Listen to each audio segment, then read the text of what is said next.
Hey, welcome to the process. My name is Dr. John Bush. We are at lesson 100 for 2021 here. Positional targets, part 17. Goodness.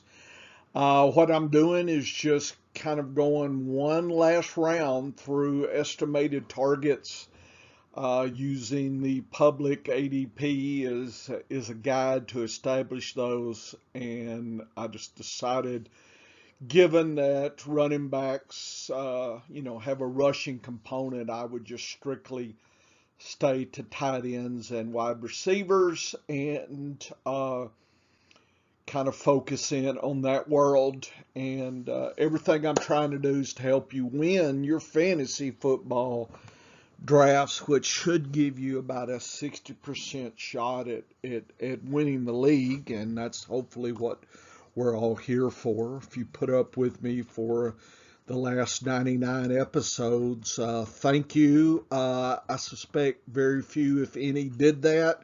That's fine. Cherry pick what you need. This should be here for quite some time, even for next year, even though I'll redo a lot of the and update the data and kind of plow back through this. Okay, let's continue here. So what I did is everybody likes tiers. People believe that having tiers allows you to uh, take the data in quickly and not worry about the fine tuning between players within tiers, right? So these players are kind of alike. If players are in a tier, they're said to be interchangeable almost. So with that said, I tried to do that. Here's tight ends coming off here. I got the team, position, player, and the estimated targets based on public ADP. And the top tier is Kelsey and Waller. I'm not sure that's a big surprise at 150 estimated targets here. What might be some surprising is tier two. And these are those next group that I think I would, in case I missed the top two, would consider delving into a little bit. And I see the third tight end would be Fant, Grosecki, Kittle, and Hawkinson. Those would all be tier two tight ends. So I think the cheapest one is probably Grosecki, then Fant. I believe Kittle and Hawkinson are, third, fourth, fifth. I think Pitts is in there somewhere. So be aware of that. So I think there's some bargains and draft capital that you can save here. Uh, I'm focusing on Fant and Grosecki and Hawkinson, and I think I'm concerned enough about San Francisco likes to run a little too much, and I think Kittle can get lost in the shuffle a little bit compared to some of these others. And so I just have a personal preference for the other three. The next group, there's probably a surprise in here, would be Fitzker in Tennessee. This is probably the most uncertain of this tier with Goddard, Thomas, Higbee. Tennessee has just had that trend of using their tight ends, well. And, the next man up is Fisker. So he could be, a long shot play there, a sleeper play, and you still have an opportunity to be, competitive in your tight end slot. Next, we have Ingram and Andrews. Notice Andrews is thought well, but target wise, he's just not getting enough targets. He's the red zone, tied in, and sometimes that can be fickle in catching touchdowns. So probably that's just me being safe a little bit and the public being safe. But actual targets, he figures not to be as high as many here. The next group is we're starting to get lean here, starting to get into the tight end two or the streaming era. And again, my view is I like to take one of the top tight ends, or I wait and I start shopping pretty much, this tier or the tier above or the tier below. I start shopping here for probably a pair and try to cobble together uh, a useful duo of tight ends to make it through the season. But we have Kimmett, Irv Smith, Ebron, Cook, and Everett here. They figure to kind of be lesser targets. I mean, still 85 is the lowest there with Everett, but they do have, tight ends tend to get that red zone opportunity, and there's some pretty good quarterbacks passing to many of these. So I think they're still viable as a streaming option here. The next tier is Hooper, Akins, Dole, and Tanyan. Tanyan was a tight end, touchdown dependent last year, so he's probably down here a little bit because, the regression in the mean concept, can you catch as many touchdowns as you did? Hooper's also someone I look in this range. Cleveland also has a tendency to use their tight end. They just have Njoku there, and I think they have somebody else. Anyway, and I think that kind of clouds the water a little bit for Hooper, but he's still viable here. Probably a surprise to a lot would be Pitts. For a rookie tight end, he may be the best that ever was. I guess it's, prove it to me. So I believe he's too uncertain. I could see him coming on later in the season, and I think Hurst is still there and could collect a lot of early season targets. So I think if you grab Pitts, you better grab somebody else as well, in my opinion. Troutman with New Orleans, he's another one of these prove it. Gronkowski, there's O.J. Howard is right there. They kind of cut each other's targets a little bit with 70 and 60.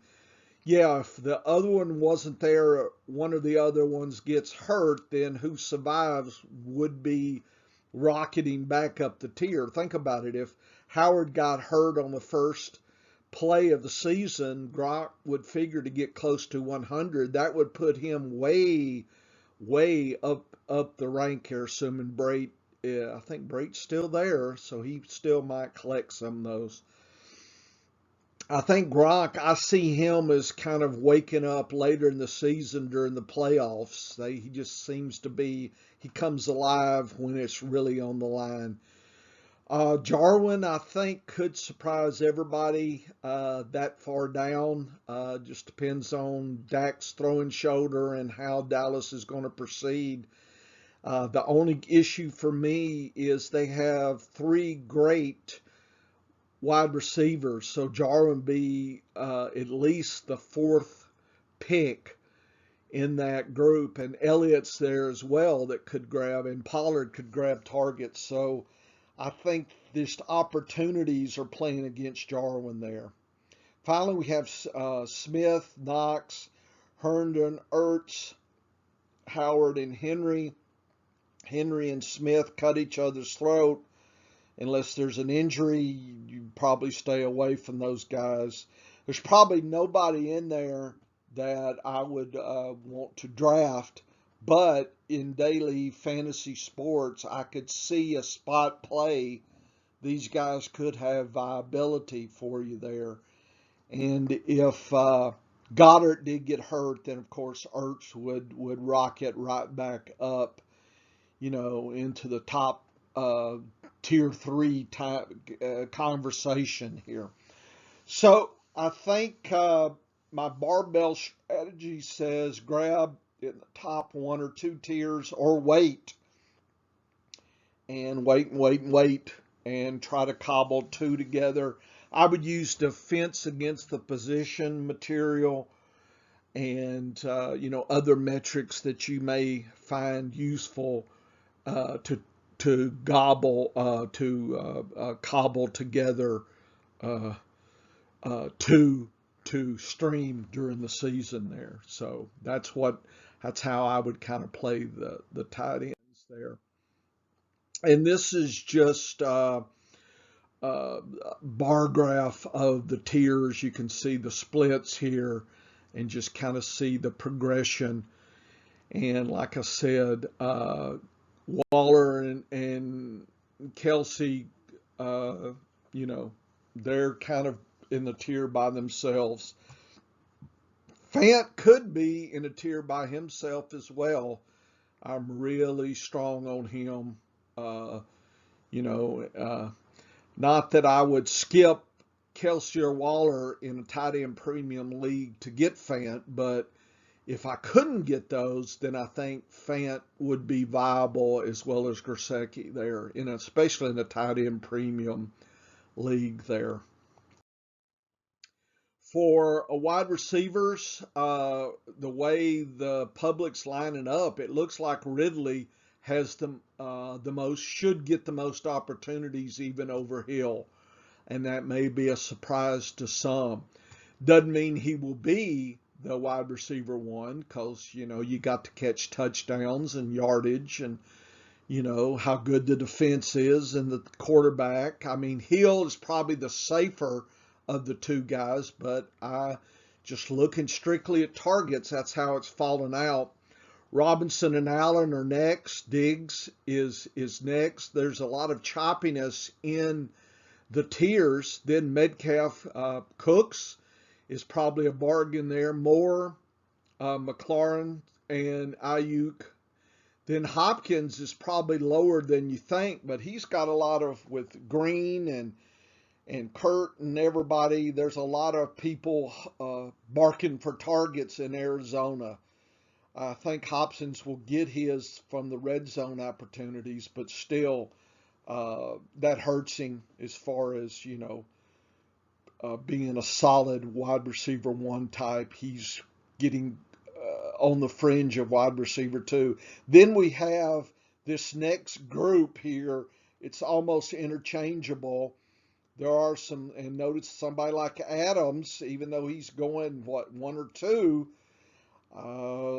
I got concerns about the rushing aspects of Green Bay. They did a lot more rushing than I thought they would do last year, and that, Adams just got a lot of red zone looks, and I think that kept him going, but I'm not sure you can depend on that as well. Lamb is also dependent on red zones. Thomas, 144 may be too generous. He could be even lower than that. So that's this next group that could be a wide receiver one type or a strong wide receiver two. So the tier really gets wide here at this point. So there's a high kind of a pecking order before that. Was that 1, 2, 3, 4, 5, 6, 7 tiers, and then that 8th tier is just the whole hee-haw gang there. So I'm not sure how that's going to work out, but that's how it's looking target-wise.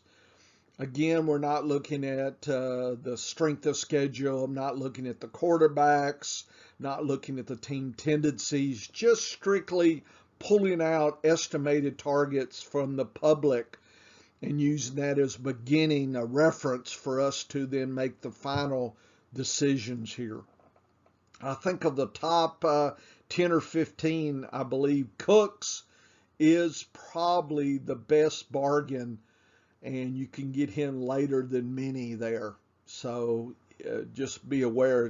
Terrible team, could be a train wreck, but somebody's got to catch some passes, and Cooks gets a lot of red zone looks, and I would think that that's a bargain here. I wouldn't skip anybody in this range, but if Cooks fell to me as my wide receiver 2, or probably even a 3, you might get him.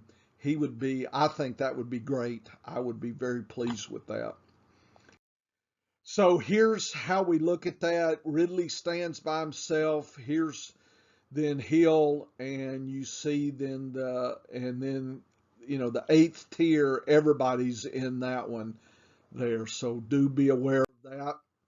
Here's the next tiers, 9, 10, and 11. And notice the spread is really broad here at this point.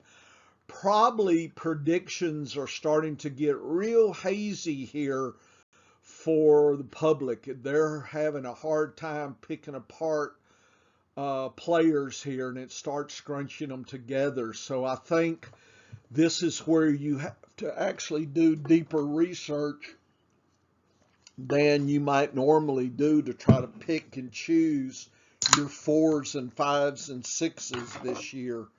I think the top groups are going to be more obvious. But, league winners could be buried in these, 8, 9, 10, 11 tiers here. So I think strength of schedule, tendency of teams, quarterbacks, structure of the wide receiver crew, presence of a hot tight end, all those, can move these players up and down the tiers here. So I suggest you do a lot of research in this realm here. And you can read the names as well. And here's just, you can see, look at the top here. Let's see, right here. Right there. And we're talking the bottom. So we're talking, look at the gap. There is no gap, really. So it's almost a continual stream.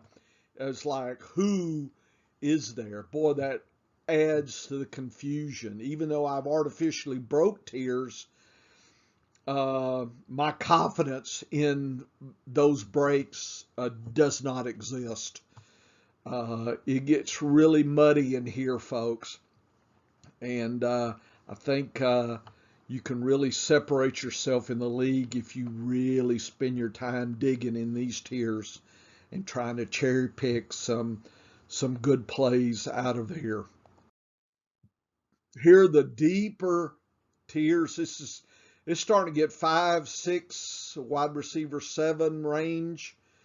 So this is, again, notice they're pretty wide here. And, this is those, last 1 or 2 picks here for the season. So, what are the people missing? Where's, some bargains here?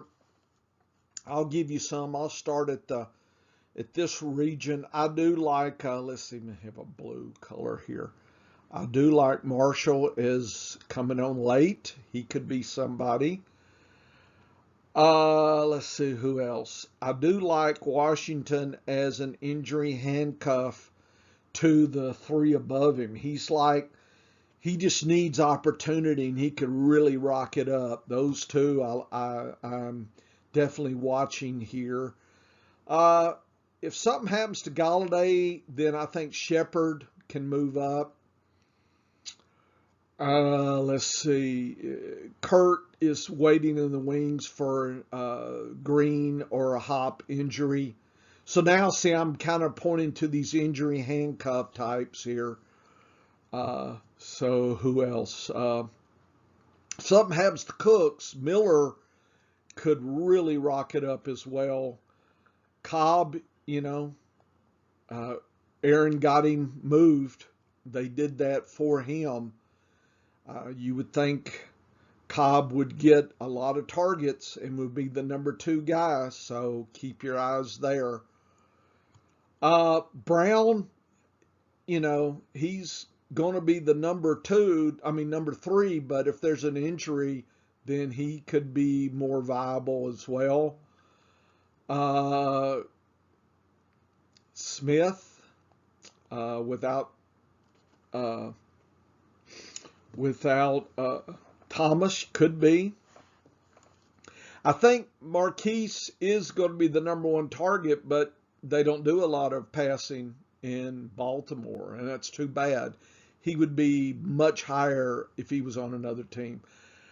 Parker probably is a little bit underwhelming, but I think he could be the top target there, so stay awake. Pittman is a question mark. I know a lot of people are thinking he'll do well. Landry is always solid as well. Amon-Ra could be a surprise, but not sure about all this. And take a look now in this target, we're talking here versus here. So the split here is much greater in these tiers. So the previous tiers were almost the same, and now we start to really see some differences. So I think you're really getting some extremes there at the bottom tiers of who's who and what's what. So, don't, at that point, I think I'm real cautious in playing here. These are the late round picks, and would be cautious about my drafting there. Finally, we have the stabs. Who would we stab for? I would take Callaway. Uh, who else? Uh, Cephas could surprise. Let's see. Fulgham came on. He had a spot. Pascal does well in the red zone. This guy on Atlanta, if there was an injury, he would be in the mix. People be rushing to grab him. Who else? I think if Lockett or Metcalf got injured, people would be running for him, Escaridge. So those are some. So there's still some players you can grab out of here that, the last round stab, I would stab for somebody with upside. And probably upside is injuries and things like that. Okay. I think we're done with, okay. So you can see the gaps here way. So now you're really fishing. And these three actually could be on their own tier as well. Okay, I think we're done with targets and with 100 lessons. It's been fun and real, but has it been real fun? Yeah, it's been real fun. I'll probably have some more material before the season starts. We'll see how it goes. Okay, come back. I think I'm going to do a little bit more before the season starts. This is Dr. Bush for the process.